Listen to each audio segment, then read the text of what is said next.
Grupo at partido nagpahayag naman ng pagsuporta kay senatorial candidate number 38 sa Balota, Rodante Marcoleta sa Baguio City.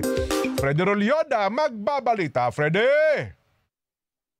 Mas lalo pang nadadagdagan o dumarami ang mga grupong patuloy na nagpapahayag ng pagsuporta sa kandidatura ni Sagip Party List Congressman Rodante Marcoleta, kung saan ay tumatakbong senador na nasa ilalim ng partidong PDP laban. Si Marcoleta na nakilala sa pagiging palaban at matapang sa pagkondina lalo na sa mga tiwali ay isa na rin sa itinuturing bilang malakas na katunggali para sa katulad niyang tumatakbo sa pagkasenador ng bansa. Isa sa kilalang personalidad sa siyudad na kasalukuyang chairperson ng Baguio Tourism Council at tumatakbo din sa pagkakongresista sa Lone District of Baguio ay maalab na nagpapahayag ng pagsuporta sa kandidatura ni senatorial candidate Rodante Marcoleta number 38 sa Balota. Sa eksklusibong panayam ng Net25 Baguio News Team kay BTC Chairperson Gladys Vergara ay pinahayag nitong bawat agenda at plataforma na isinusulong ni Marcoleta ay kanilang sinusuportahan dahil sa aniya malaking tulong ito para sa kapakanan ng mga kabataan, magulang at mga kababaihan sa bawat isang barangay. Lagi din umanong pinakikisuyot at sinasama ang pangalan ni Congressman Marcoleta para masuportahan din sa darating na halalan sa Mayo 12 taong kasalukuyan. Kung tatanungin niyo naman ako sa senador, there's only one person I can trust, Rodante Marcoleta. Sana maitagtag niyo si Senator Marcoleta sa inyong listahan.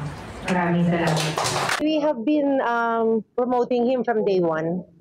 Actually, isa sa kanyang mga very avid supporter has been joining us in our caucuses. We have the same programs with the youth.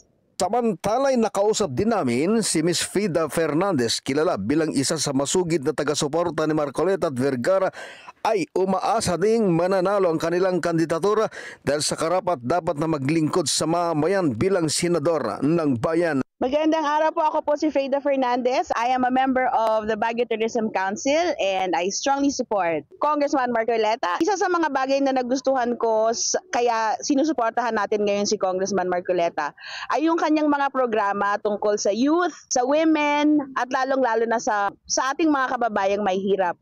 Samantala ay umaasa naman ang mga taga Baguio at Cordillera na sana'y makabisita din si Marcoleta, hindi lang para mangampanya kundi higit ay para makita at makausap din siya ng mga nagmamahal na residente sa Baguio City. Lungsod ng Baguio, kasama si Grace Espino, Fred Rolyoda para sa 100% balita.